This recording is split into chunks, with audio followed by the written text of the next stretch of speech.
space between impossible, perfect dream. And welcome to the new season of the 2 Months Review, I think it's 17th season, I forgot to double check that, in which we are doing 2 books this time. We're doing Never Did the Fire by Diamela Eltit and Catching Fire by Daniel Hahn, which is a companion diary to his translation of this. And for anyone who's watching for the first time, this is a weekly podcast where we break down these quote-unquote difficult books, talk about them in sections, analyze them, have some fun. I'm Chad Post from Open Letter Books, and I'm joined as always by Brian Wood, author of Joytime Killbox. Howdy, happy to be here. And Katie Whittemore, translator extraordinaire. Thanks. How you doing, you two? Good. It's been a while. How are you It's guys? been a while. It's nice to see you both. Yeah, I just got to Latvia this morning, so things are a bit off. Still figuring out how to get the Wi-Fi to work with my computer. Also adjust to the time change and the fact that every single thing here is pickled. Straight up. Went to lunch, got Alex penne pasta, and it came with a side of pickles, which is something I don't think I've ever seen before in my life. But like, cool, whatever you want. Yeah, I don't see the problem. I don't see the problem in any of that. I just think it's not necessarily a problem. It's just kind of weird, you know. Like there's nothing that doesn't. I don't think a side of pickles goes with pasta. I don't think that's a tradition. All your food comes from a jar.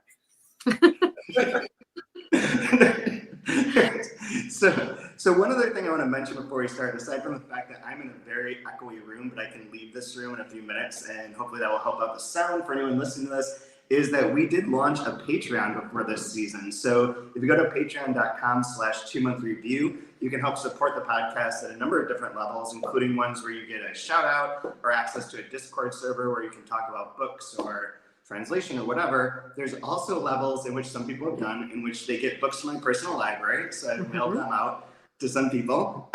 Whoever got Fable by William Faulkner, I will tell you that I sent you that book because I can't read it. Because the print's too small. So You're too old. In a way, I'm slowly offloading things that are like make me feel shitty about myself. And then the other levels include where we'll make fun of one of your books live on air, whatever book you want us to make fun of. Primarily that will be Brian, I believe. You can also, if you give it a high enough level, you can join us live on the air and get some sort of TMR merchandise, which we're still working out. There are 2 ideas for a t-shirt, one of which was roundly rejected by one member of our Who rejected my ideas? Who could that be? I wonder Guilty. who had the foresight to think that we might be Guilty. tasteless. Saving your asses. Like, I don't want to be canceled with the first piece of merchandise. One piece of merchandise that I still think is a solid one, which is the Chad W. Post Bullied Me t-shirt, which is a weird reflection on when the whole Lost story went down and we sold all those copies of Third Policeman, and it was on the show for like a millisecond. And then when we went onto the forums for Lost, there was someone who just said, Chad W. Post lied to me, was their only comment. Which I still think is a good gravestone marker. But so go on there, donate. It'll help support everyone, including getting microphones and all that good stuff. So anyways, let's get going. What did you guys think of this? Are either of you familiar with Diamela Eltit? I shook my head no for those that aren't watching. Yeah, I'm familiar with the figure of Diamela Eltit. I haven't read any of her work. I might have read some like selected fragments in graduate school, but I haven't studied her formally, and I've never read anything, full length of her. Right. I have zero going into it, completely virgin nothing. I love, similar to the way Daniel was translating it, just first read. Love it. I like no expectations, nothing, just Along for the ride. Yeah. Just doing it. Do you You read her. so what do you remember about her, Katie, as a figure? Not that much, Chad. Good. Cool. She's Chilean. Just honestly, She's not that much. I mean, she's Chilean. I know She's Chilean. That is a key. She's considered an experimental figure, experimental writer. I know that she has a reputation for producing difficult literature. Is it because I know she's award winning. She's won a lot of awards, Yeah. including the FIL, the Phil Award in 2021, and the Carlos Fuentes Prize in 2020, National Prize for Literature in Chile in 2018. So even like recently, but I always thought of her.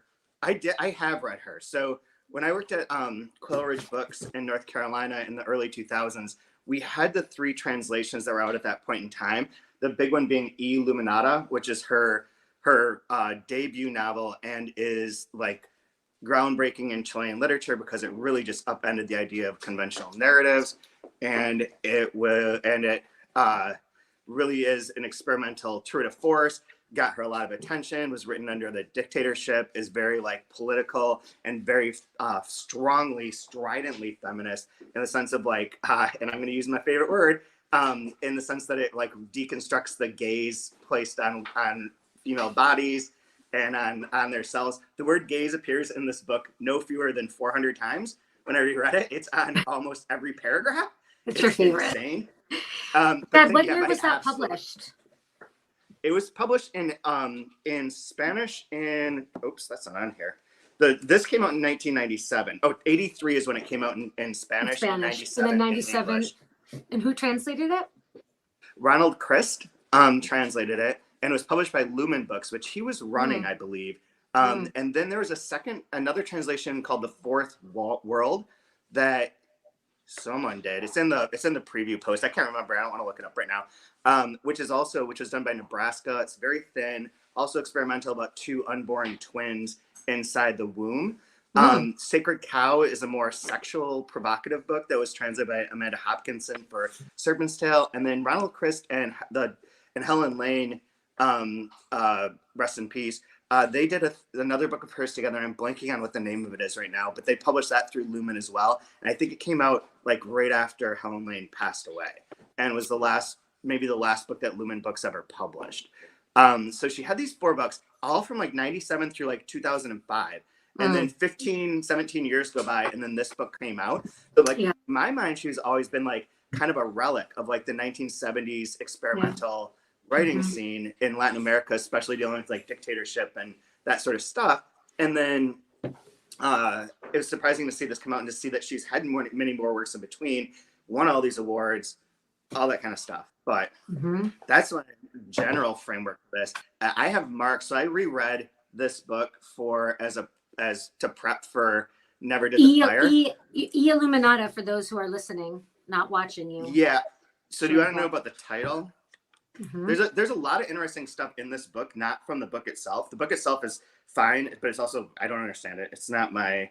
It's beyond my comprehension level. But there is an introduction by her that I want to refer to when we're talking today. And then there's an afterword by Ronald Christ in which he talks about her and talks specifically about how to translate the title, which is Lumperica in Spanish, and doesn't really work in any number of ways that he was trying to work with it, because he said like it uses the German lumpen, a word more commonly used in Spanish, where Marxist terminology is commonplace, than in current American English, and perica, which denotes everything from babe and chick to an undetermined person, a sort of Boulevard Jane Doe, a prostitute too.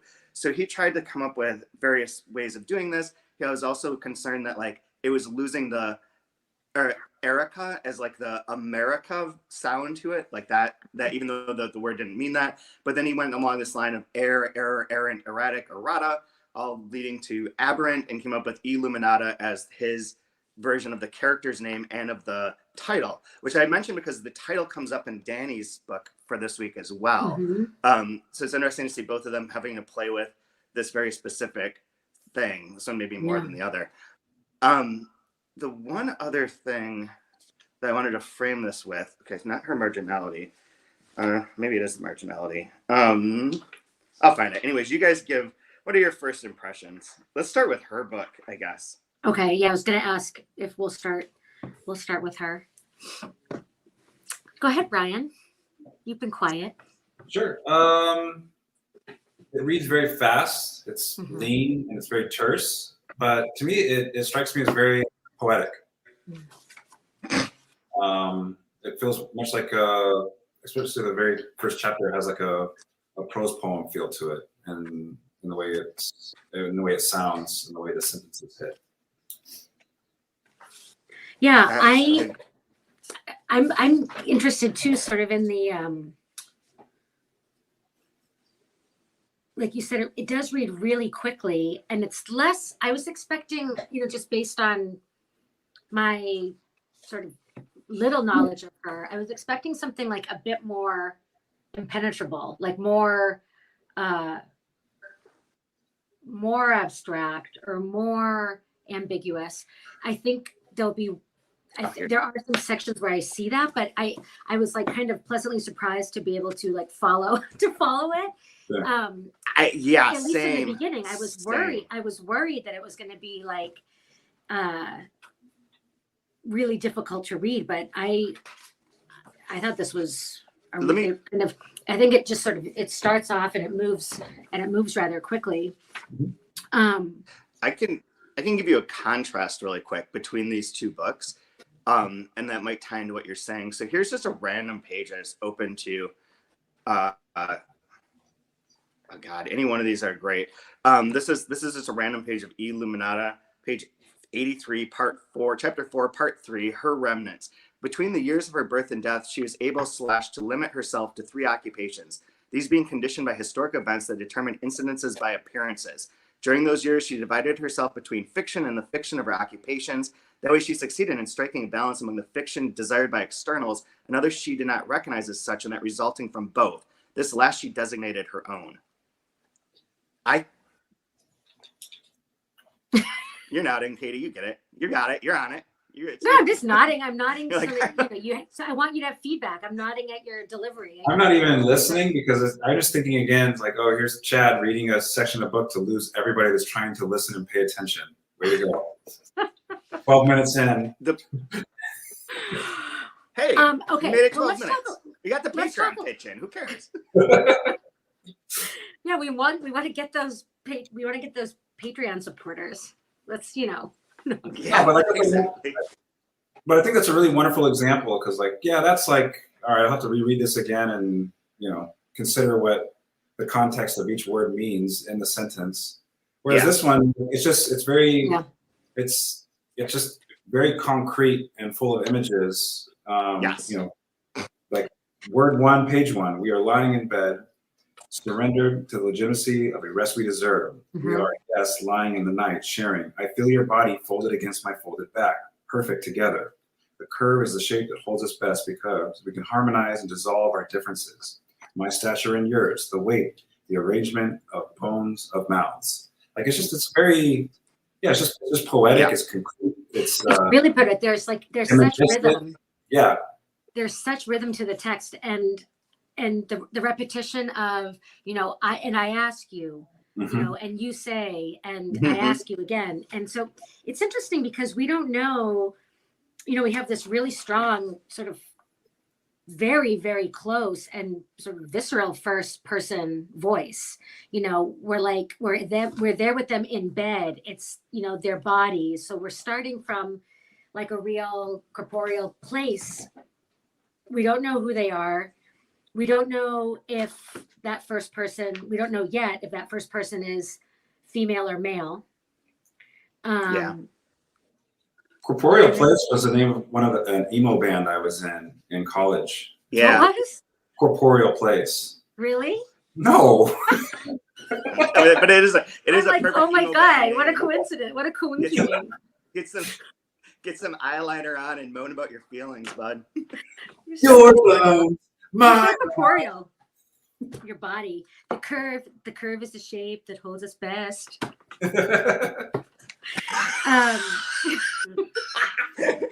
And here we go. All the audience comes right back in for Katie's. Put my hand on your hip and I singing. shake you once, twice fast, obvious. No, but yeah, like I was warned that this is going to be experimental. It's going to be hard. It's going to be difficult, and like you said, impenetrable. And it starts off just like very I don't know. It's kind of like Okay. glowing, arresting, like very beautiful at the beginning and fast. It's a really nice start. But we know something's weird, Oh yeah. right? James- We have We hints. don't- We have and like hints the- of. Go ahead, Chad. No, you go. No, I was gonna say, you know, so you start to see like, all right, well, something's really not quite right with the memory. You know, there's something here about memory and about time. Yeah. That doesn't, you know, we know that these are people who are sort of like lost in time or adrift in some way. Right. Well, how hard is it to cook rice? You know, that really Well, the threw, rice. that threw me and off. And how hard is it to eat the rice? That also Yeah. seems to be problematic. Yeah. I like eating rice is problematic. It's everywhere. I feel like that The rice eating is of the all over rice. that bed. The eating of a rice is a big I love- problem. I do feel like maybe I should go on an all rice aesthetic diet so I can remain hungry and driven Yeah, if you are to be the if you're- best revolutionary I can be. Exactly. You need to be, you know, only the good militants, the best militants are hungry militants. So a stranger Yeah. sees you reading this, you're on chapter 1, and say, what it's about? It's these two people like eating rice, but like they don't like the rice. Oh, hold on. Franco died 100 years, 1,000 years ago. I don't know. Yeah. One or.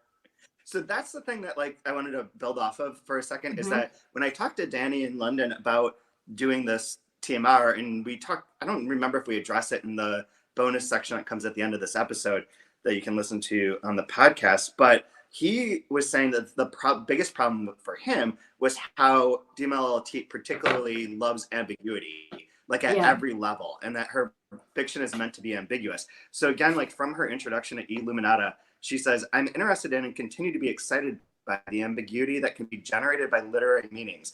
That opening displayed by some books and cracking the monolith of completed stories. I see myself seduced by certain micro tales that attract to themselves innumerable gestures, rictus, and aesthetic simulacra that permit the rebellious circulation of strategic fragments oppressed by official cultures. The literary field where I find my calling, equally as producer and as reader, takes in fragmentariness and the superimposition of voices, views incompleteness as well as a narrative tactic, like a metaphor. I mean to say that it even views the strategy of strategy as the setting for writing, in an act of liberating meanings and of protecting against the ideologizing of literature. Mm. So this does start, I agree with both of you, that it starts like completely like readable, straight in a lot of ways, but I have a feeling that it's gonna veer and maybe not be as like experimentally strange as some of the Illuminata, but that there is like an attempt, if you attempt to make the narrative fit, that becomes more problematic as time goes on. But I could be wrong. That's just my hypothesis. That's interesting. You mentioned this. Oh no, go ahead. You mentioned this earlier, Katie, in a different conversation, but where are they? Because the Franco thing threw me off too, as being like a Spanish. I mean, I feel like this is set in Spain, but Well, this was really interesting because when we get to talking about about the diary, I think some of that question was answered for me in, let me just see. Oh yeah. In the second chapter, the Stalinist extremist, crazy killer bitch. In the Spanish, Danny notes that it's frentista. One of the words he translates it as, I think, extremist, because the frentista wouldn't make any sense, you know, calling her a frontist wouldn't make any sense, you know, in English, right? But they're talking about, you know, a political party, very left-wing political movement in Chile. So, you know, so Franco dies in 1975. Pinochet comes to power in 73. So there's an overlap, you know, of 2 years of these two dictatorships. And I think we'll find, okay, so I have two things in mind about about why she opens with the death of Franco. And one thing I think, oh shit, I had two and now I have none. They both fluttered out of my head. Welcome to Well, live broadcasting. One of the things that I think is interesting, and then maybe we'll find out more about how, because I don't know necessarily that political history and what the influence of the Franco dictatorship was on Pinochet, or on, in the fall of the Franco dictatorship and the transition to democracy in Spain, started to occur like the end of around 1973, which is when Franco started to be like too unwell to govern, right? Yeah. The caudillo was like becoming weak. And so he named a successor, who was one of whom was assassinated, and there was another successor. And then Franco does die in this really sort of like, pitiful and uninspiring way, just like of, old age and heart attacks in bed. And at the end of his life, he was, I think, perceived as like a very sort of weak figure in that death scene, right? Of him, surrounded by his, admirers and his weeping children, widows and children, and all of that. So I think that, in the beginning of this book, there's hints of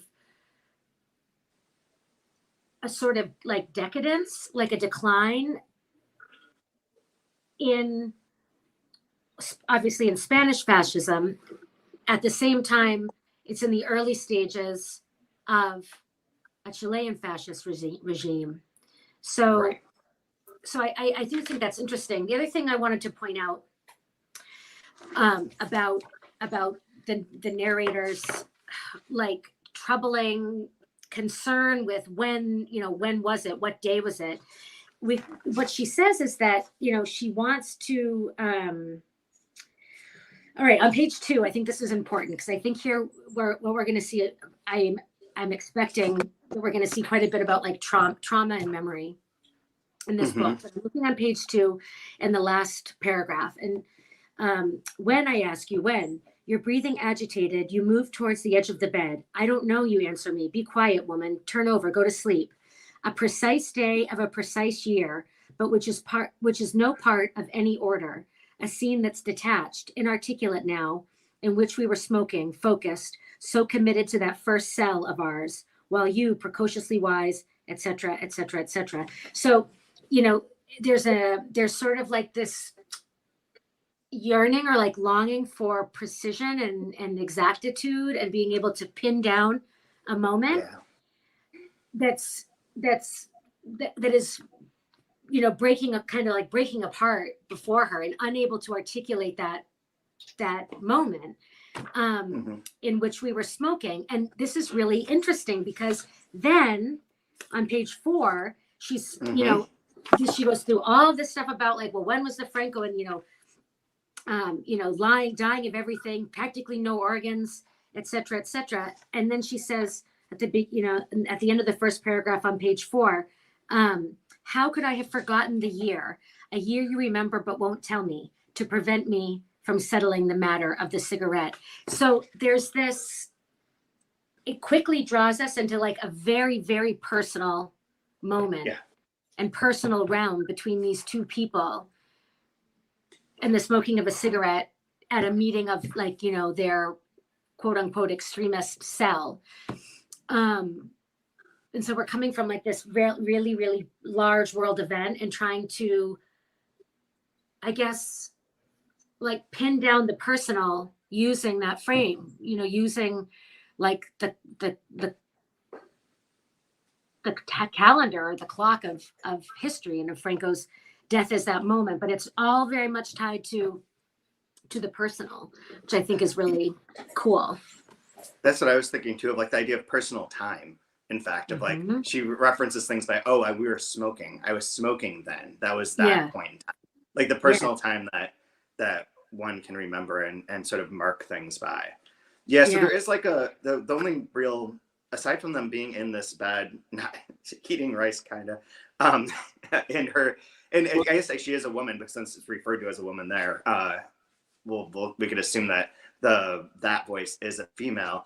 Aside from her sort of thinking back to when did Franco die, when did this event happen where he called me a Stalinist extremist bitch, there is some sort of part with their cell where there's a debate between the person that she's in bed with and, well, the group. He's one of the, or they is one of the leaders of this group, wanting to do more analysis and less direct action in the like revolutionary cell development, wherever this might be, whenever this might be, and that her vote sort of sways things in the other way, or her talk sort of sways things in the other way and dissolves their cell in the end.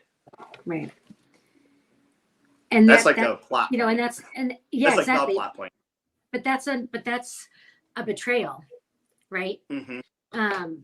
Potentially ideologically and also very personally, that, you know, we can assume that they're a couple. Yeah, I really thought that was cool. Like that, the way that this is written reminds me of other things I've seen, which we can bring in, I guess, at some point. But the idea of like the reproducing the kind of debate language, you know, in this really personal realm, I think is so interesting. Like there's, you know, was Franco a Nazi or a fascist? Right. You know, and it's like, well, these are the points. And he's like, no, basically like you need to be more rigorous in your category.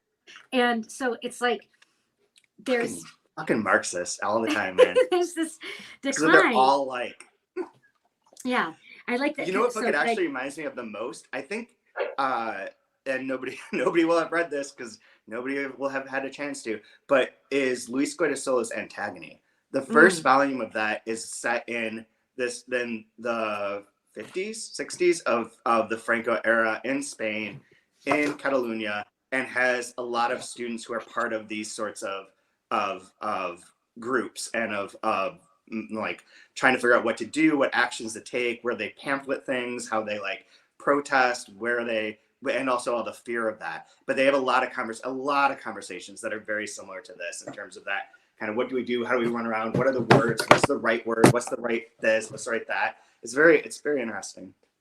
I do have one thing that I just was thinking of, and when you were mentioning the transition between political powers, and like this idea of when she's talking about rice, and it's the same as bread, and like bread is a stand-in for life, for sustenance, just us existing, right? And the body of Christ. Yeah, exactly. There you go. We're back. Revelation.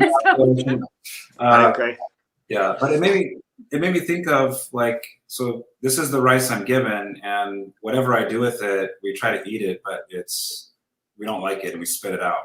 And it's like this idea of like, who's in, like, no matter what you're given, like it's going to be distasteful and like it's shoved down your throat to sustain you. And that's I feel like there might be something there with the way it's talking about blocked throat and then spitting it out and then the disgust of it. I know. And what do we make of this weird scene where she's describing, and this is like so yucky, talking about when he squeezes the piece of cheese he holds up the piece of cheese, squeezes it between his fingers, pierces it with his nails. It's like, oh, that's weird. You know, that's really weird. No, but just the way with how lean it is and how precise the imagery is, like it's obviously there for a reason, but like with like page 8, we eat precisely briefly. Rice is related to bread, both fulfilling their role of providing us with sleep and relief. We eat bread and rice. I always pair the rice the same way. The rice, its common form, the necessary cooking that does require a certain concentration. It's bad. The rice is bad. When it ends up overcooked or almost raw, it's repulsive grains that more than once have gone down the wrong way. Yes, you cough and the grains come out of your mouth until, you know.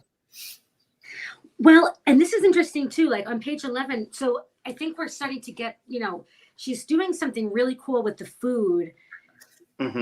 That's like that's starting to reveal something about each of these characters and their, like, you know, their makeup and their difference. And like when on page 11, when she's saying, well, there's two places I think where this comes together.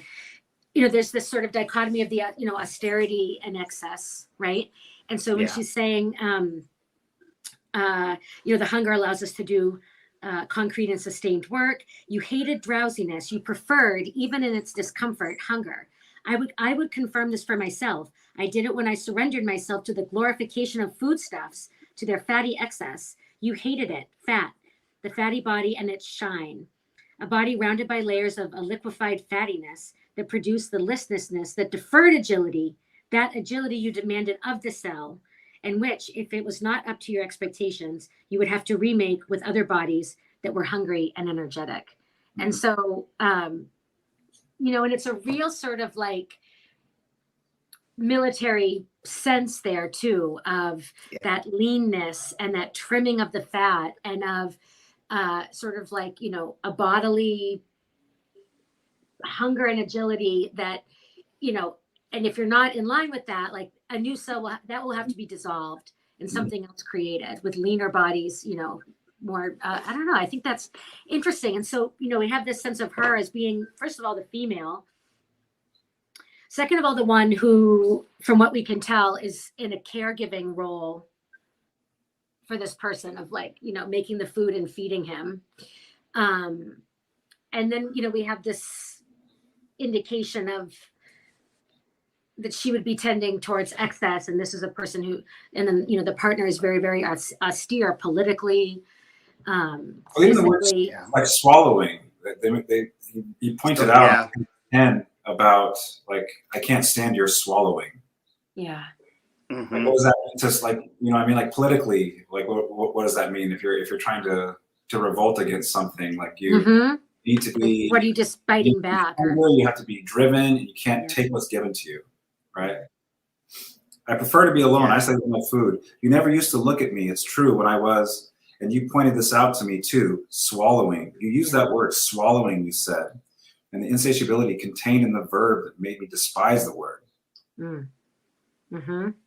I understood that my way of dealing with hunger was intolerable to you. Interesting. Yeah. I'm hungry. I'm gonna go make some rice as soon as this is over. Sputter some grains out. No cheese though. I'm off the dairy. So. Despicable grains. No dairy, no cheese. So I would love to hear you guys. Well, we can move to the next chapter, but one thing I thought was kind of cool in terms of situating us in the present time, right?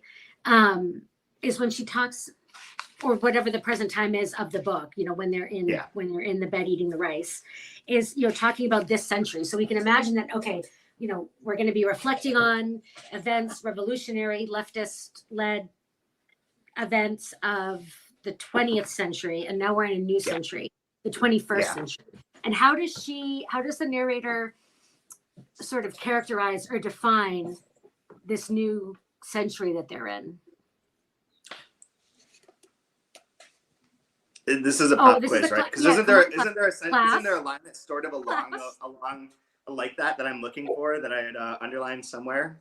Okay, I got a lot of things underlined, but I feel like I'm being pedantic. But I guess I'll continue. Please do, because I know that I have that marked too, and I can't find it. Okay, so this is kind of, I think, one of the first references that's really interesting is, okay, on page 8, right? In the second large paragraph toward the bottom. Yep. I have that underlined. He said, I prefer not to say to you in this century. Okay, so we've got this century, don't smoke, etc.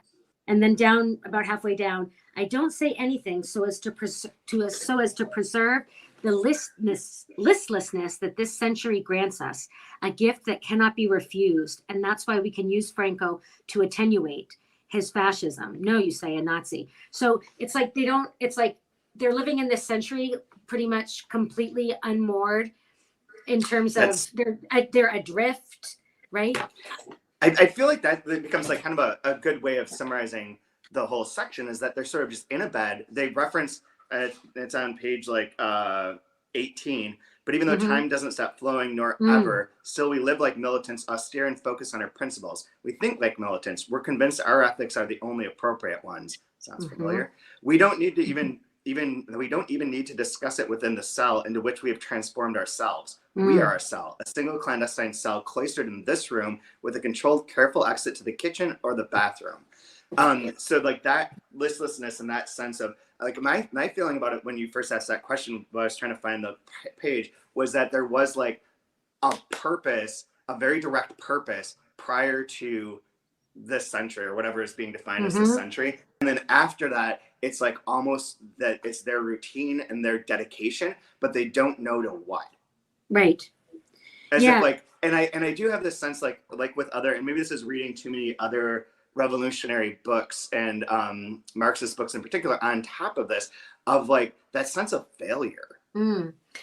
Yeah, I mean, I think that this book, for me, the way it's at least beginning, my sense of it is that it is in dialogue with that tradition of Latin American literature and other world literatures as well, but particularly Latin American literature that ruminates on, and this is something we talked about when we talked about 2666 last season, is that there's sort of a literary, really deep preoccupation with sort of like the leftovers of that revolutionary political exuberance and like I say violent commitment, not necessarily in terms of physically violent acts, but a very strict adherence to ideology and to the idea. I mean, in the fact, at its base was the idea that the world could be better.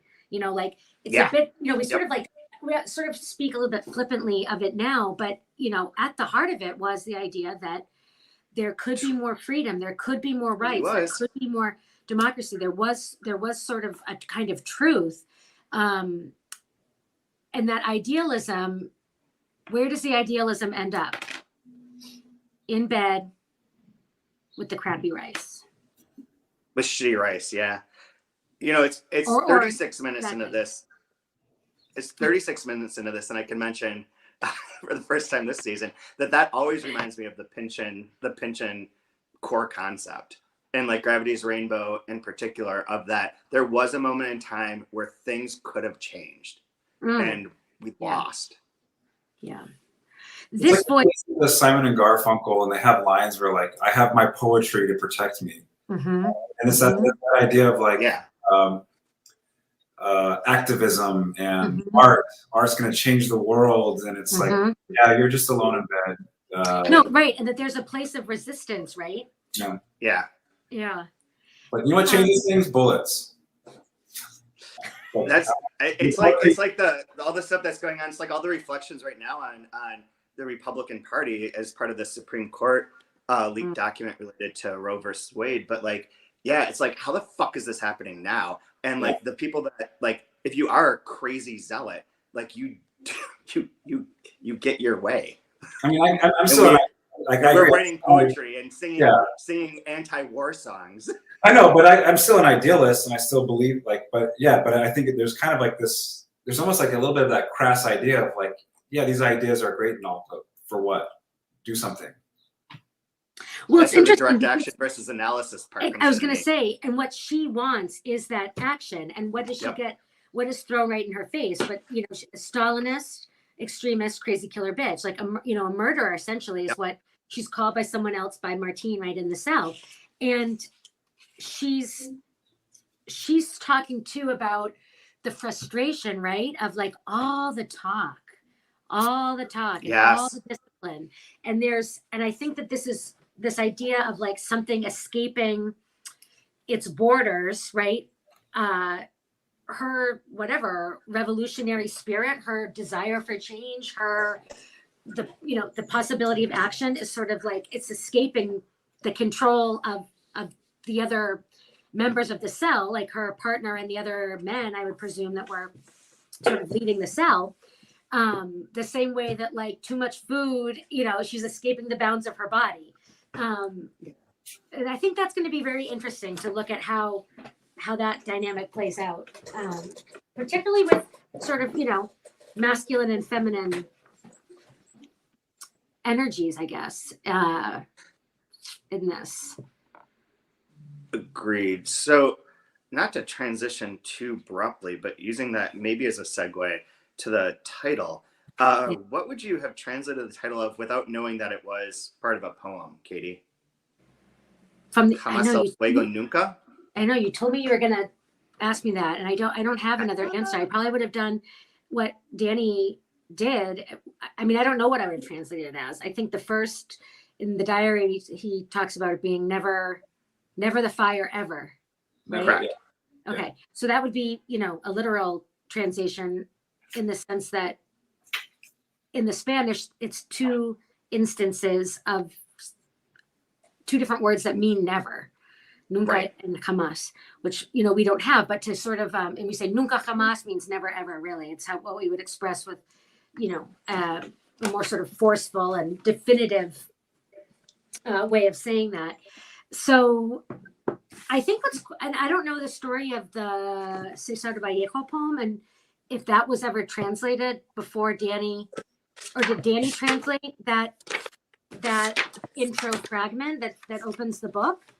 I Or can't was it believe that he did, because that would be surprising to me that hadn't been translated before. Yeah. Never did the fire ever. I love that. Never did the fire ever play its part better. This the dead cold. Cesar Vallejo. I'll look into that, but Yeah. I would bet that had been translated before. And my best guess is that like if he's starting the way that he did with just getting into the book and going for it, might not even He didn't looked at that. know. Right. He poem wouldn't at- have seen that. yeah. Yeah, that's a really good point. And it would have been Really in good point. Spanish in the first time or in his version as well. So it wasn't Yeah. like it wasn't already translated, but then maybe going, I don't know, maybe he talks about it later on, but going into looking for that translation of that poem leads to this title, which I do think is better. I'm not sure, like, I think it's much better, but Yeah, I me don't too. know if I've ever come up with it. Can we discuss the translation diary? Because since we have Yeah. a, Yep, that's since we have a let's do it. translator, That's why I wanted to switch. That was my transition. You're welcome. what was it like for you reading? Like for me, it's kind of interesting. I'd like to see how the sausage is made. This is interesting. But Yeah. what is it like for you being an insider? Oh, I'm loving it so far. Danny is so brilliant also. And I've done a workshop with him and met him several times in person in London. And he is such a generous spirit when it comes to sharing his expertise and teaching. And so like, I'm looking at this as like an instruction manual. Not that I would follow, you know, exactly what he does, but that there's bits and pieces. Like, let's see, let me give you an example, Brian, specifically. I underlined something where I was like, oh, great. Yeah, I should do this. No, it's like I love, like with like writers. Like I love hearing where they're struggling with something and how they work Yeah. through it, right? The problem solving or the.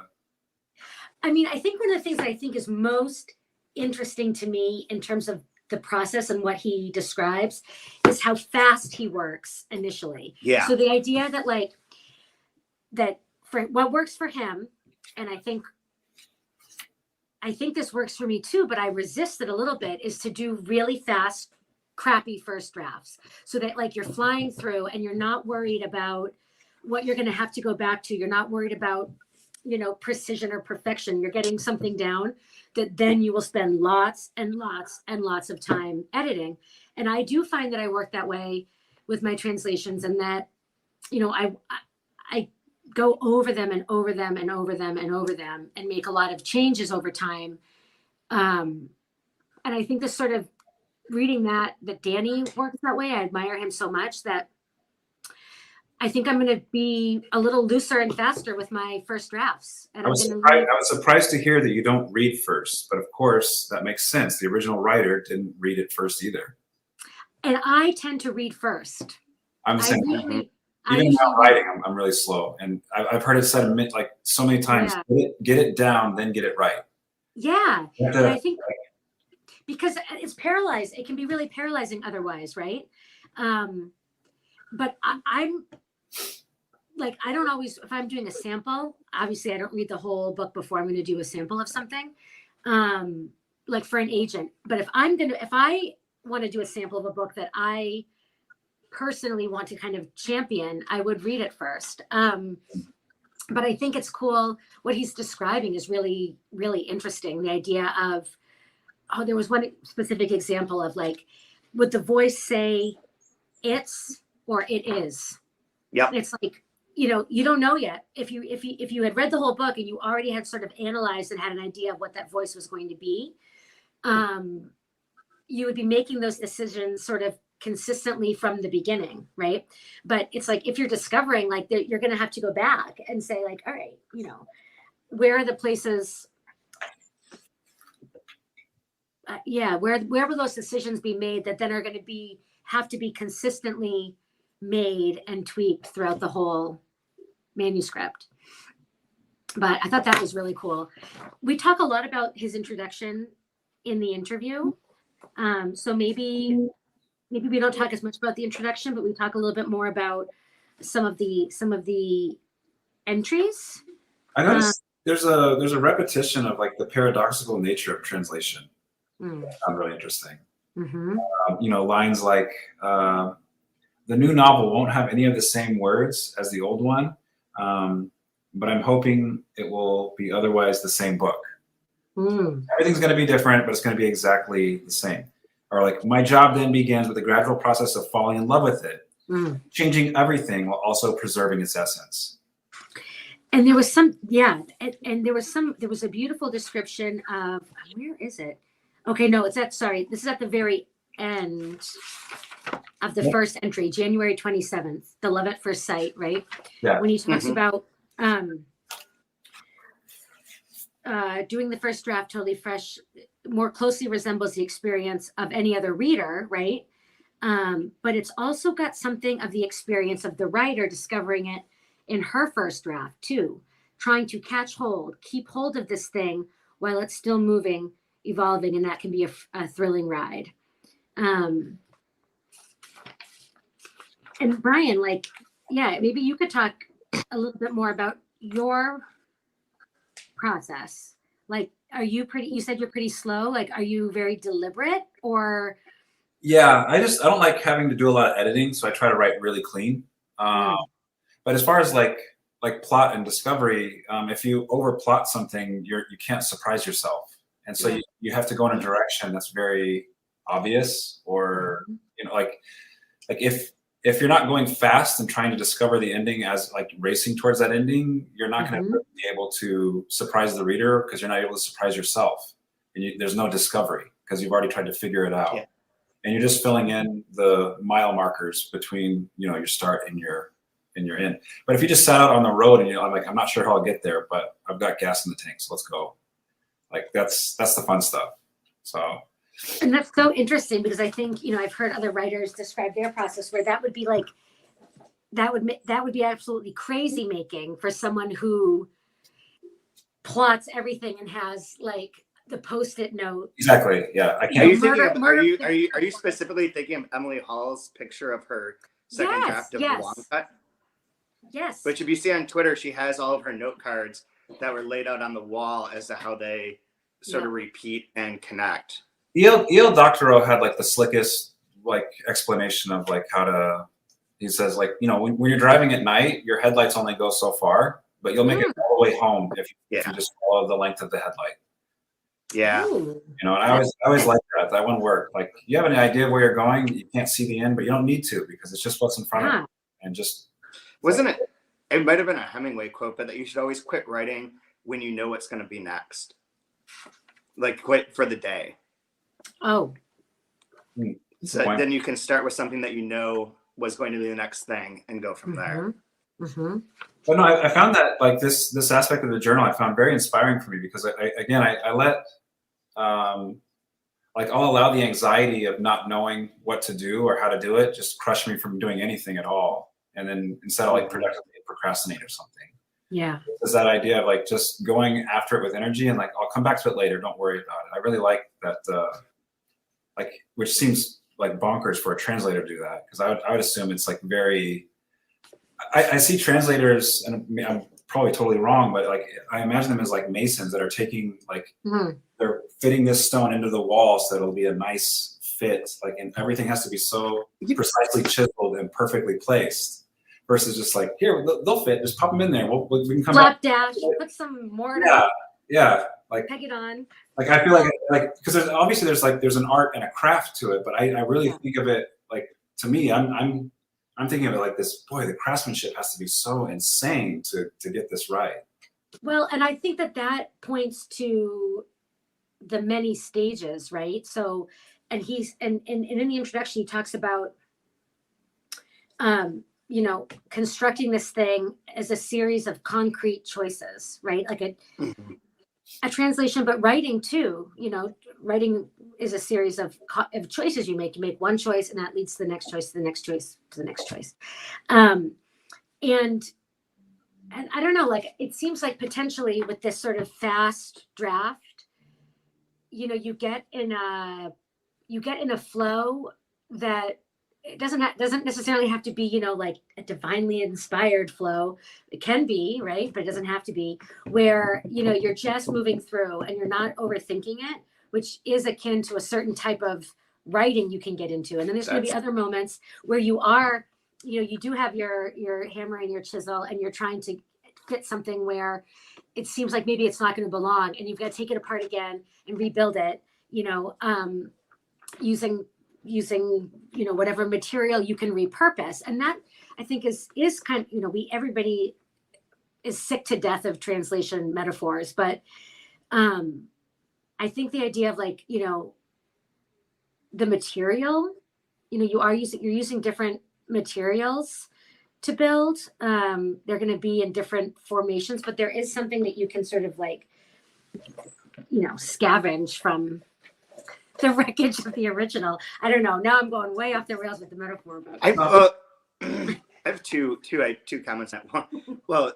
One is, I think that both with writers and with translators, although the examples I can think of are more frequently involving translators, is that if you're overcrafting or overdoing it from the start, you tend to be more resistant to editorial input, and translation is inherently collaborative in a lot of different ways, and not just between the book and the translator, but between other players that are involved. And the same would go for authors who are open to, like, revising and improving and seeing things from another light, versus ones who are like, no, this is what it is. So, like, that clinging too tightly to, like, the perfect wall that you've built is right, maybe a detriment. And that the looseness doesn't have to be, like, completely, like, flippant. Like, I think the counterpart would be like, I don't write like you guys write, but, like, the shit that I do write is not well thought out. It's not well crafted. It's mostly just a flow until there's, like, 4 or 5 moments where it's like, I want to nail one thing down. Yeah. But that brick wall is, like,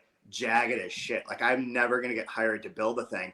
But, like, with like, I was speaking specifically with yours, Katie, with your work, I've seen it at various stages of the translation, and having it, like, at the first raw one where you're still, it's, the voices are, like, there but not fully formed. They're still, like, in a larval stage, and then we talk about it and you end up, like, coming to, like, an idea of, like, oh, this person is more blank, or this is more the voice. There's a very specific example with the Pharmaco sample that nobody else will have read, but does exactly this. But they will read it eventually. They will read it. They will read the finished version next though. Year. They won't.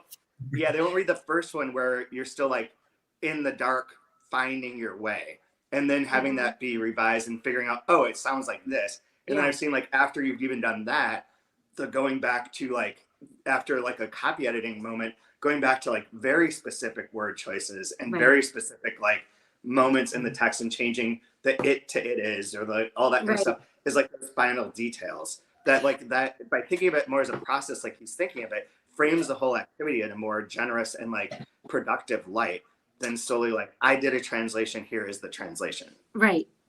I also think that there's something about that,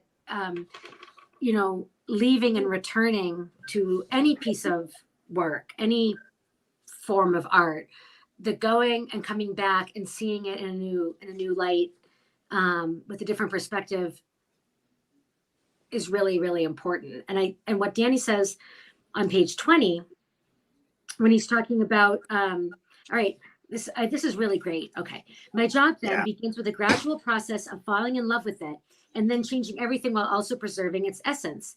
But that sounds mysterious again, I know. So to put it another way, because Danny is cool. Like, he's sort of pushing back against this ephemeral idea of, like, a magical communion of the translator with the text. And he's saying, well, perhaps there is some degree of inspiration. I don't know if he even says that ever, but I believe that there can be. But also, what happens is these really concrete moments of choice. So to put it another way, my job is to look closely at what the novel is currently doing by holding it up and turning it slowly so the light catches every syllable and comma. Here, I'm going to show you my geode. We're going to look at this amethyst, guys. Catch the light, okay?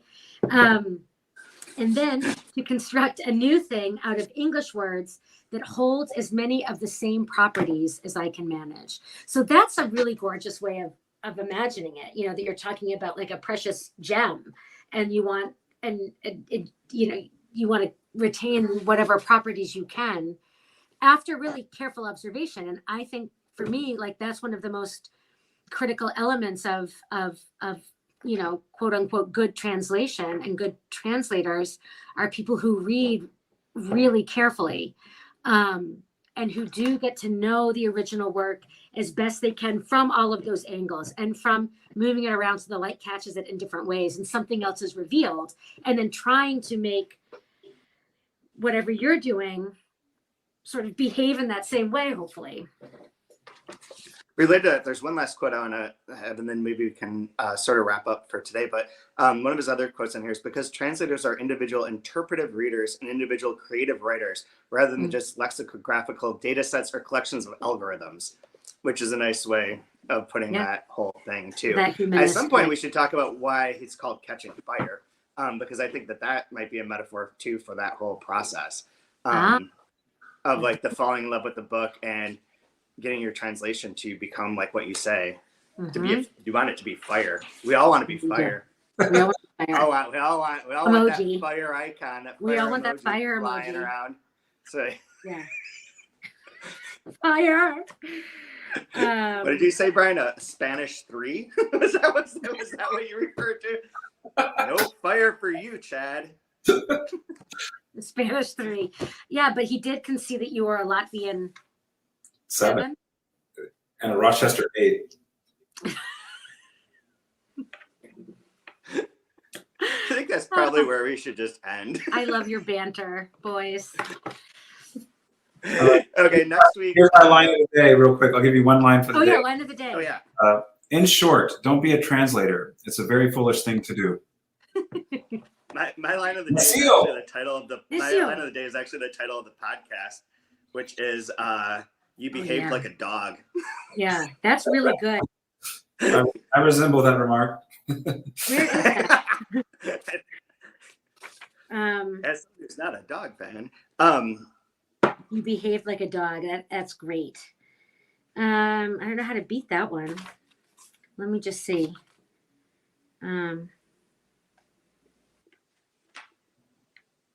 I mean, the other one I would choose is Stalinist, extremist, crazy killer bitch. Yeah. I don't really have anything in particular. I think I've said all the things. Okay. Well, for next week, we're going from page 21 through 44 in Never Did the Fire, and essentially page 25 to 52 in Catching Fire. So the two books are like, it's not 52 though. That's wrong, Chad. What's the date? Wrong. Oh, sorry. I did something wrong. Through 54. So 25 through 54 in Catching Fire for anyone who's paying attention. Okay, and 21 through 44 and Never Did the Fire.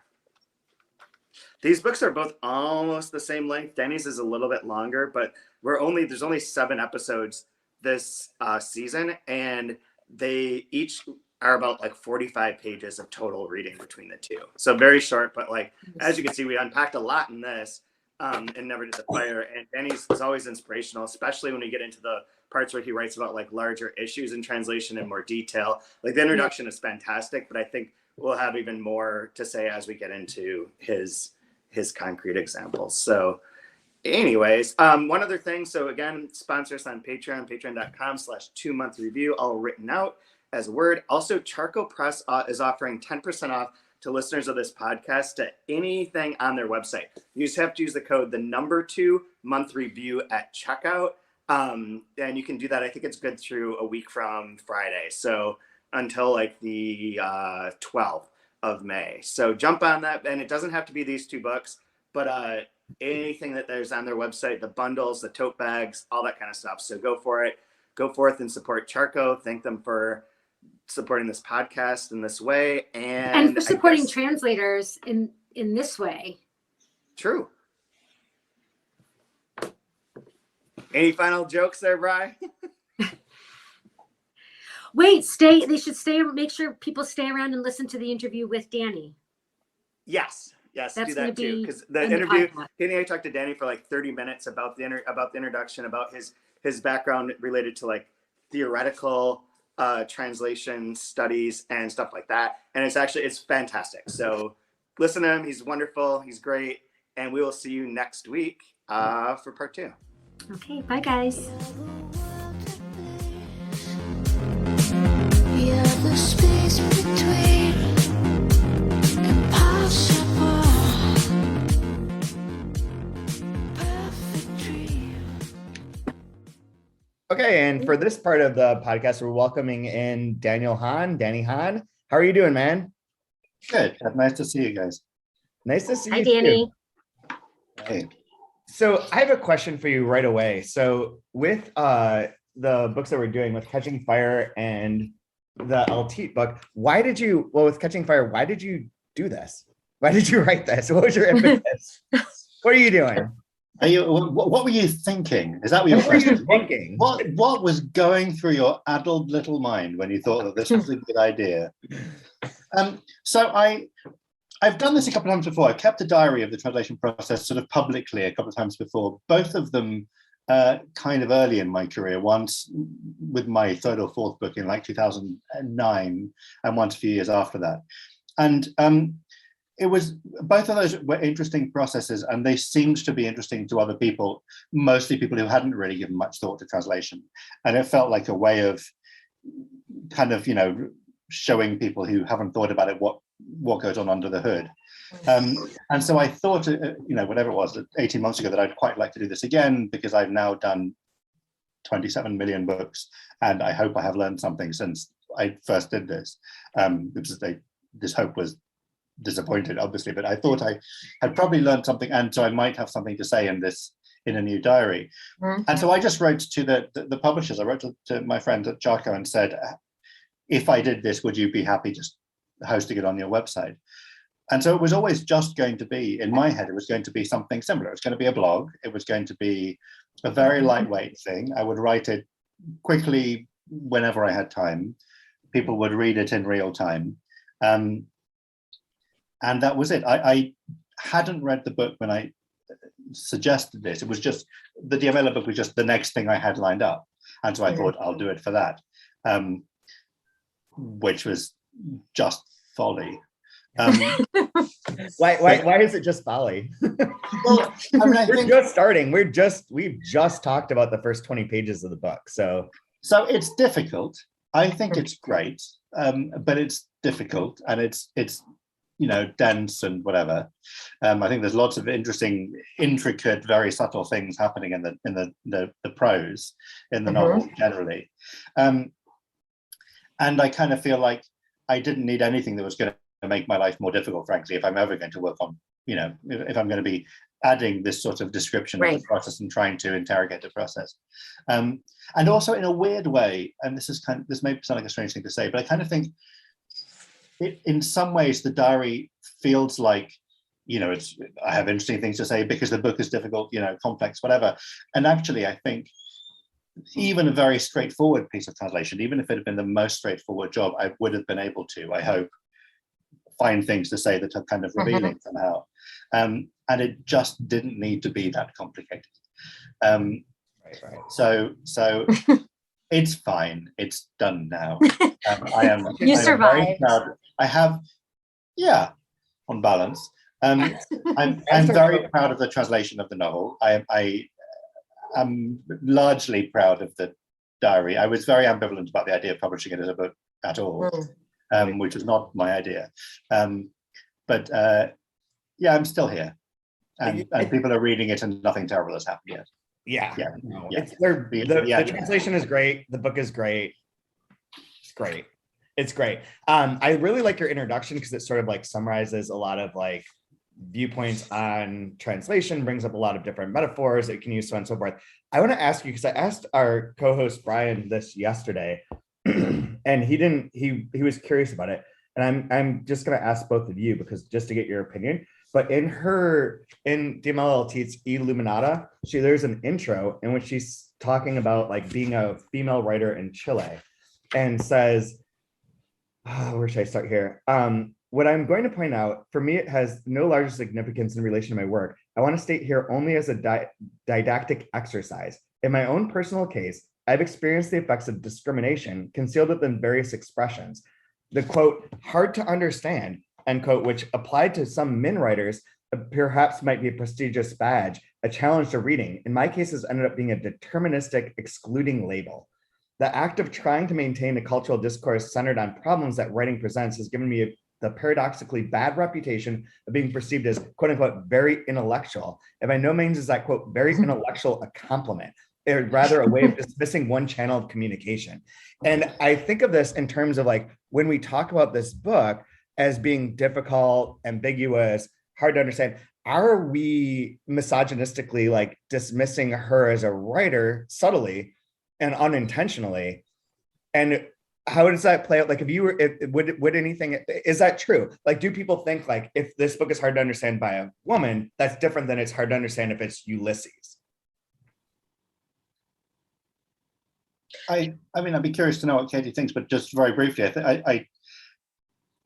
Diamela feels like an interesting case for this because of the way she talks about her work, because of the way she talks about the extent to which she is or isn't prioritizing, clarity of sort of the conveying of data, if you like. And it feels to me like it's, I hope that when I talk about her writing as being difficult, what I'm conveying is, I'm using that word descriptively. I'm not using that word in judgment. There's some difficult writing I love and some difficult writing I hate, and some straightforward writing similarly. But I think that there is something about her project, which is favoring something that is not simply anything simple, that is not simply about clarity. She's not always interested in communicating clearly. She's interested in 97 things. That's somewhere on the list, but it's nowhere near the top of the list. And I think it's possible to describe a writer with an adjective like that without it having to be more or less judgmental. Yeah. I think that's so interesting, Danny. And, a question that I had for you that you sort of touched on a little bit, even in the beginning of this conversation, which was that, things that you did, like keeping a translation diary early in your career, the third or fourth or fifth book, and where you are now. I wonder if you have thought or sort of imagined Danny Hahn from, 2010 or 2008 translating this book, and sort of what, like, did this project come at a time in your career where you felt ready to tackle it?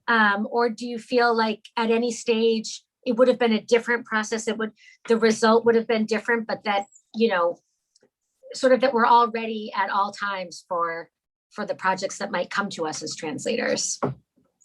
Or is there the right moment?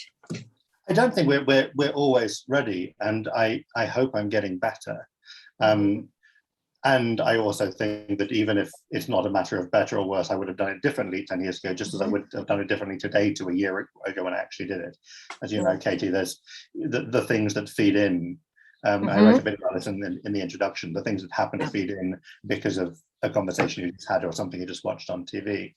I'm glad I didn't try this a long time ago, because this was the most difficult. I mean, from nothing to do with how it works for a reader, but from a translation point of view, it's the most difficult book I've worked on. I've also, almost all the most difficult books I've worked on have been things I've done in the last couple of years. And I don't know how much that is me being offered difficult things, accepting difficult things, or just getting worse. Because there's always a possibility that I wouldn't have found these things quite Then as you easy. peaked. Yeah, I peaked really early. And so weirdly, I was talking to a publisher the other day of my second book, which I published in 2006, is about to be reissued. And I'm talking to the publisher about whether I should look at the pages, look at the galleys again, look at the pages before they go to press.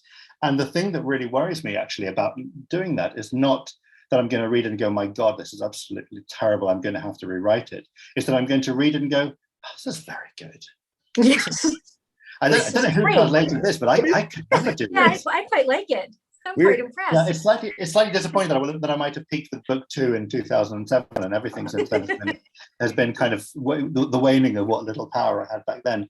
But certainly there are things that I like to think that books that I've been doing recently, like this and like Paul Scott, which was published just a few weeks before this one, I would have been able to do in some form 10 years ago. But I hope that I am more.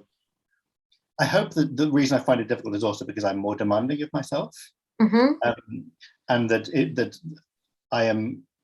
I try very hard not to go, oh well, this is sort of good enough, this is sort of close enough.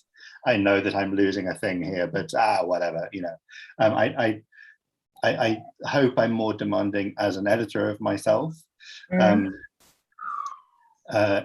so the difficulty is not just that there are things that make the book inherently difficult to translate, like ambiguity or whatever it may be. That's actually what I was going to follow up and ask you about, is that what when you say that it was the most difficult book that you've translated, what from the translation, from translator's perspective, made it difficult to you? I mean, there are a number of different things. One of them is it is sometimes quite hard to understand what she's doing, because she, as I was saying earlier, she isn't always trying to convey information in the clearest way. Yeah. She's interested in what language can do that is unusual, what language is unusual in terms of the making of images, and using and being very attuned to sound and that sort of thing. And that sometimes means that, you know, when you look at a phrase and you go, well, I know what all of these words mean, but I cannot quite. One of the this was edited by Bill Swainson, who's a brilliant editor, and there was a moment in the edit where he said of the translation, I can tell that this is almost there, but it feels slightly, this phrase or whatever feels slightly soft focus, slightly out of focus. And I feel like the entire penultimate draft was just slightly out of focus, because it is actually quite difficult to pin down precisely what she means, but also because a lot of the time what she's trying to do is something which is ambiguous. It's not that she's trying to convey something clearly and I don't get it.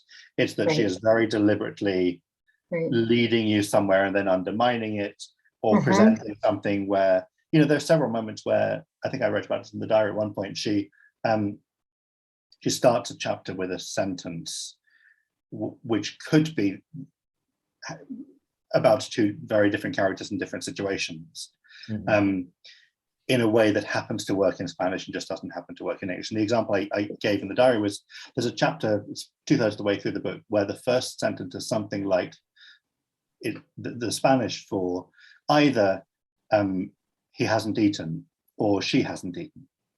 And there are a number of characters whose eating we are concerned with over the course of the book. And the chapter begins either, you know, no ha comido or no está comiendo, or something like that, which in Spanish could be either of those things. And I don't think it's imprecise because she wants to be imprecise. I think it's because she is unable to, or hasn't noticed the imprecision. I think it's because she is absolutely delighted with the sense that we might be uncomfortable. She has no problem. She doesn't seem to have any problem with us being in doubt, which I quite like as a reader, but you have to get used to, and which as a translator is incredibly difficult. And I Absolutely. I have a question, and I don't know. Did you read any of her other books before you went into this one? I'd read some stuff. I'd read her before in Spanish. I'd read some bits in Spanish, bits of books in Spanish. I didn't read any of the other translations, and I ordered, and they kind of sat slightly threateningly on my shelf before existing translation of her novels. I would have.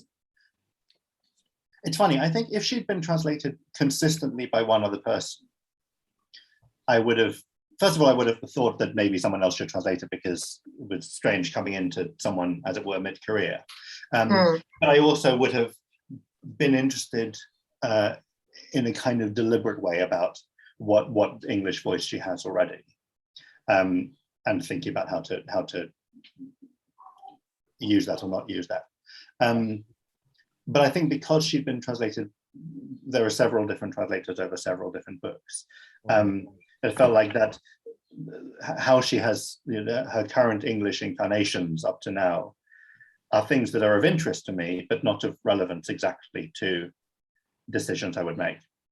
Yeah. I just wonder if it's a good primer for like I've been rereading this Illuminata for this podcast, and it's like, yeah, this is the same thing I didn't understand 20 years ago. I still don't understand now, but I get like a better kind of like what she's trying to do or what she's doing, and that helps with the future books solely by being like, oh, okay, in 1973, this is where you started. And now in 2011, when you wrote this book, I get where you're kind of at in relation to that. But like, it's I feel it's very interesting, like what you're saying in terms of like, if there had been one translator, like if Ronald Christ had been the translator for all of the books, that would make a difference for like her English reception. And at the same time, like what she's trying to do as an author is like a separate part of that. Like his interpretation is the side that you'd be most concerned with as a translator, but her like attempt is something else, maybe. Yeah, but there's also that I mean, I kind of alluded to this. There's a very particular professional thing, which is if I knew that a writer had been translated several times only by one translator, and if I was offered it by a publisher, my first question would be, is there any reason so and so can't do it? And I try to be careful about. I mean, I think mostly we're not territorial, but I think especially translators who have invested quite a lot of time in not only working on a writer but bringing them to people's attention. I try not to poach people, as it were. And I felt like this was and you know, in every case where I've been, I think every case where in the past where I've been invited to translate someone I knew had been translated by someone else before, the first thing I do is check with the other translator, are you okay with this? Have I been offered this because you've turned it down or whatever? But in this case, I felt like a lot of people had, you know, had a crack at one or other of these books. I have no idea. I've never talked to them back to any of them. I know people like Amanda, who's a friend of mine, and I've actually never talked to any of the other translators about their experiences. So I have no idea how each of those books came about. It's several different publishers, several different translators. It's a very odd kind of bibliography. And they're all like within like a 5-year period, which is really interesting. Like all of the books came out, 4 books came out in a very short period of time, and then nothing. Yeah. And it's sort of like not a metaphor, but an example of like how translated literature can work in the good, bad, or not work. The other thing I was going to ask you, so we want to talk to you at the end of this too, is that what do you feel like you gained or you learned through writing the diary and through translating the book that we as readers of the two of them over this season should pay attention to? It's a really difficult question, actually. I was surprised by some parts of the process, by which I mean the process of writing a diary. Partly because I was surprised by the way people responded to it, who were the people who read it and what they found from it, found in it. When I started writing it, my original intention was to I didn't think it was particularly going to be useful to me, but I hoped it would be useful to other people. I thought it was going to be read by people who haven't given translation very much thought, but maybe they would be interested in this somehow. Because it was published as a blog, it was one post at a time, it was to be read as it happened, it was free, it's not a kind of major commitment, and so if you spot one of them being promoted on Twitter, you can always read one of them as a standalone. If you have a friend who's a translator who says, by the way, this might help you to understand what the hell I've been talking about for the last 20 years, whatever. And so the audience, what I thought I was doing was writing for an audience of people who might not have given translation much thought, and this might be their first, the most kind of extensive experience of thinking about it. Obviously, when you publish it as a book, to be read at a different pace, to be read when the novel already exists, and when people are expected to pay, £10 for it or something, and it's not just a free thing which you need no kind of commitment to look at. I think that changes the readership apart from everything else. But it's something which I found, I can't remember if we've talked about this chat already, that I wasn't surprised that a lot of translators read it while I was writing it, because translators never miss an opportunity to talk about translation, because that's what we're like. But I was quite interested that what translators themselves seem to get from it was not, I don't think any translator read this and thought, gosh, this is full of new things I didn't know already. But a lot of translators seem to be reassured by it, to be reassured by my willingness to share my incompetence and to show my first drafts and to expose all these terrible, inabilities I have. And that seemed to be, I think I mentioned this in the epilogue. I got so many messages from people going, "Oh my God, your first drafts are even worse than mine. It's amazing." But one of the things that made me think about, not just about my own practice and this particular novel, but how we talk about process, in what fora and how honestly or not we talk about it. And it's the thing that I had in my mind very much, because I spent 6 weeks in Iowa at the end of last year, working with some really brilliant students there. But talking to them, it occurred to me that actually we very rarely get to see other people's really early work. You get to see third, maybe not always final, fully edited work, but you get to see basically third or fourth drafts. And actually I felt like what this turned into for me, especially now that it's like an actual book with binding and barcode and stuff, like the thing that it seems to me now to be doing that is most useful is not just telling non-translators about translation, but it feels like there are some quite interesting conversations happening by translators, among translators, about imposter syndrome and how open we can be about the things that we find difficult. I said in the very first post, I have no idea what I'm going to say or what's going to happen in this book, but I will try and tell the truth all the time. And sometimes I will actually find things quite easy, and I will say that even though that's really obnoxious. And sometimes I will find things quite difficult, and I'll say that even though that might seem that might be really exposing, but it only struck me kind of quite late in this that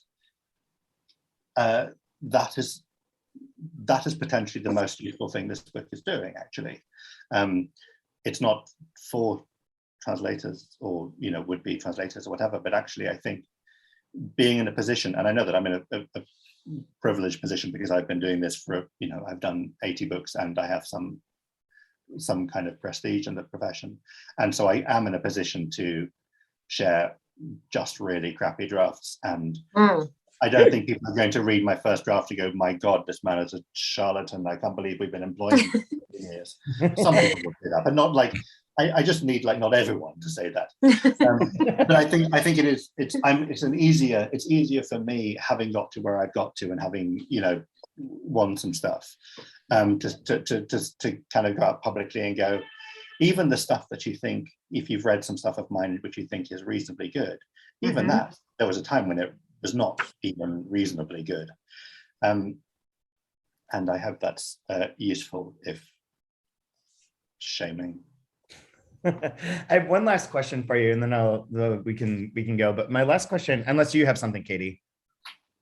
No, you go now. Sure. Okay. One of the things that's interesting with introductions, it sort of is a sort of summary of various aspects of what translation is, how translation works. And I was curious as to whether or not you have ascribed to a particular translation theory side of things, or what theory brings to you personally as a translator. Does it not have that much of an impact and you're much more practical? is this your way of like positioning yourself within the various Venuti-esque just to name the major pull within like that realm of things? Or what is your take on all of the kind of translation theory speak? I mean, I've read very little. I don't know my way around very much of what's been written. I've heard of Venuti. I know who he is. Know what you're talking about. It's not an area I feel competent in. I never, not quite never, but almost never studied it. I've studied very little of it. And I've almost never been taught the practice either, in the sense that I've not done MFA courses or even really workshops. I've learned translation by translating and then being really well edited.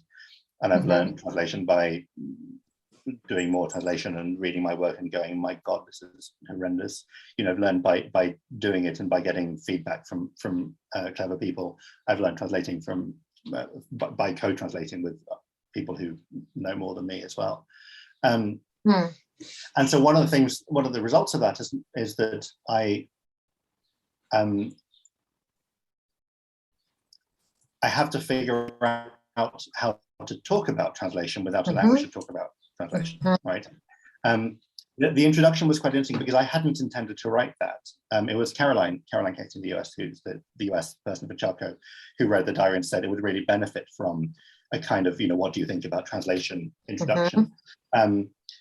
So that becomes like a kind of longish essay of my thoughts, and the diary becomes the case study, if you like, that sort of illustrates it. But even that essay, it comes from, some of it is, patched together from things I'd written before or talks I'd given before, whatever. But there was some moments where,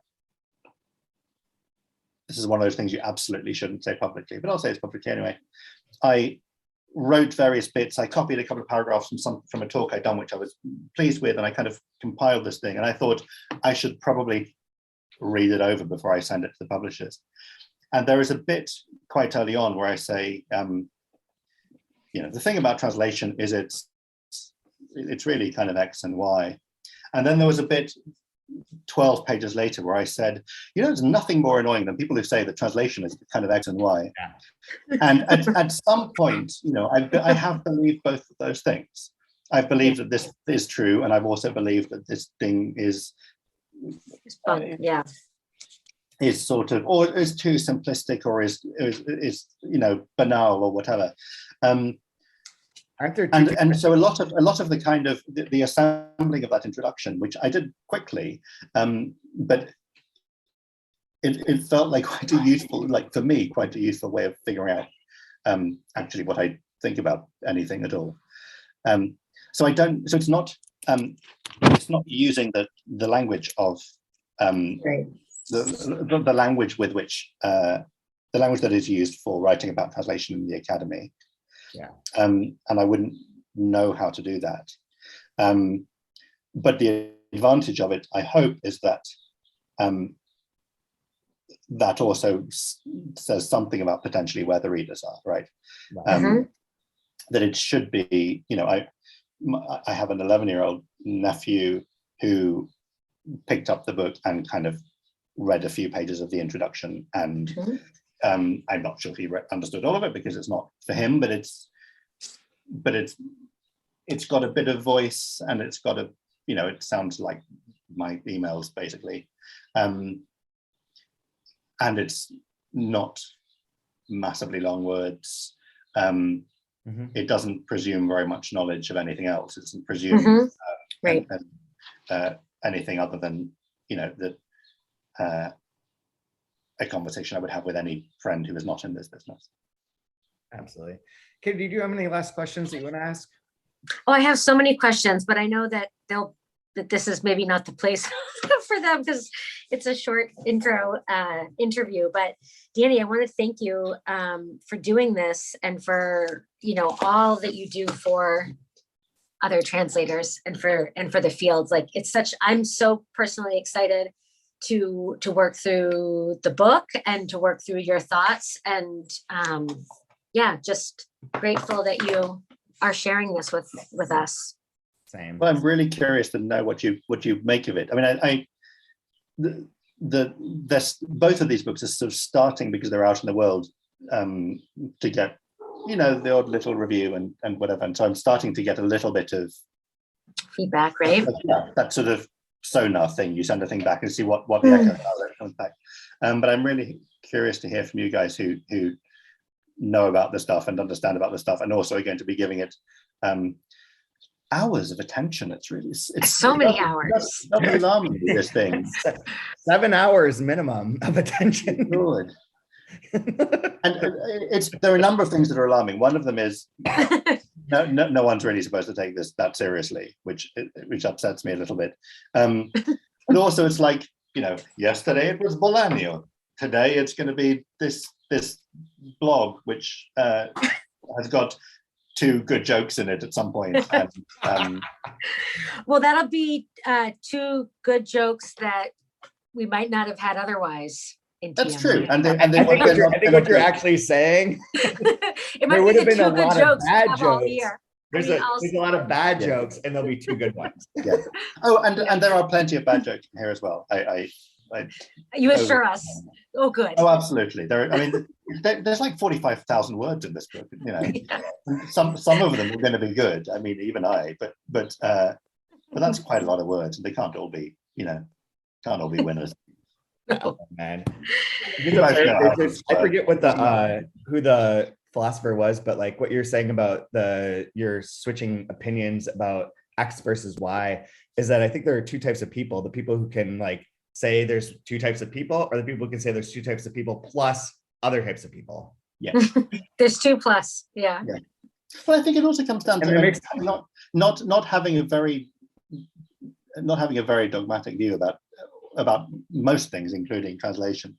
It also means that on the rare occasions when I have to sit down and write what I think, the sitting down and writing what I think is how I figure out what I think. Mm-hmm. And obviously that's also true about a lot of people who write certain kinds of things. I'm doing a keynote at a conference in a few weeks, and they just wrote to me to say, can you give us a description? I said, a description. I have no idea what it's. I mean, I will know when I've written it, and I know that like the general subject, but I haven't got a thesis because I have to write 10,000 words, and I will find the thesis, God willing, somewhere between Somewhere words. in there. I have a story for you when we're offline. I have a story for you.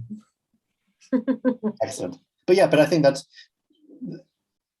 I in some ways I'm sure I would have benefited from reading about translation and having a grounding in a certain kind of discourse about translation. You say that. Yeah, I don't know. Yeah, I don't know that that's true. I don't know. I agree with that.